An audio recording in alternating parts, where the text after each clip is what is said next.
Hey, good morning, everybody. Welcome to another Daily Market Report brought to you by Mike Bjork. Today is Monday, July 2nd, and we got a short week this week with Independence Day or 4th of July here on Wednesday. So we'll just kick right into it here, and we got a few economic news releases scheduled for today.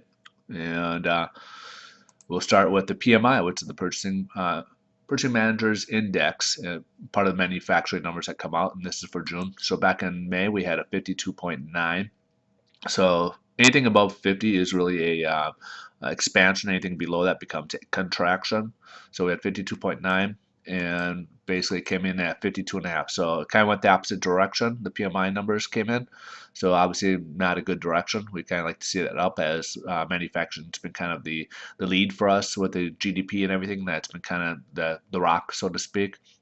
With our economy here. So with that slowing down, it's kind of showing some signs that maybe we are heading into recession like basically the rest of the world here.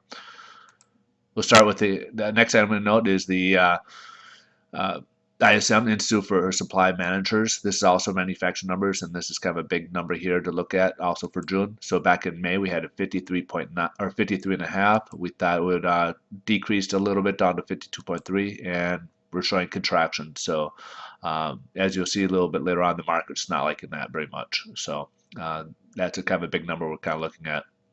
Basically, it's just showing signs that we're kind of heading towards a recession, even though that in itself doesn't state it, but it's kind of looking like that, especially if you look at the job numbers we saw in June recently, where they've kind of increased a little bit. The jobless claims, go from about 350 up to about 380 and pushing 400 again. So hopefully we don't go up past that number of 400,000 as we were seeing kind of like last year.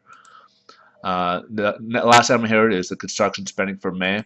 We had 0.64% growth in April, and we figured it'd come down about 0.2, and we saw a jump in May. So hopefully that will continue, but we'll see. As you can see, we had June numbers for ISM and PMI, and this is for May. So we'll see next month to see what the June numbers were for spending on construction spending. But overall, it's not too good an economic news release scheduled for today. Now look at the headline news. The stock market's down. The Nasdaq and S&P are just kind of floating above light trading. You may see a lot of that this week, whereas unless there's some sterling news that comes out of Europe, primarily because we got Independence Day, so we might have a flight to safety or such.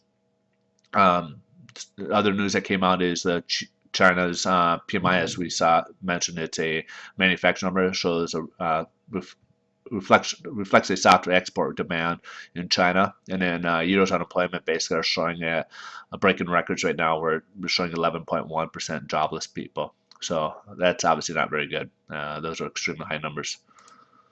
So let's take a look at the bond market, see what the interest rates are doing. We are at a very high, so as the stock market is coming down a bit, a lot of that money is going to the bond market. So it's interest rates are showing a vast improvement. We're actually at a very important rate here. We're actually well above the CN. We'll see if it can sustain itself throughout the day, but it's very possible it could because of the feelings that's going on Wall Street regards to possibly going into a recession and stuff with the manufacturing numbers coming out. So we do this could very much stay up above here, but interest rates show improvement here. We do got better interest rates here. Okay, have a wonderful day. I will see you tomorrow. Thanks for listening or watching. And again, thanks for your support. And if you want to continue to support and receive these, please stop by mikesdailymarketreport.com and subscribe. Have a wonderful day.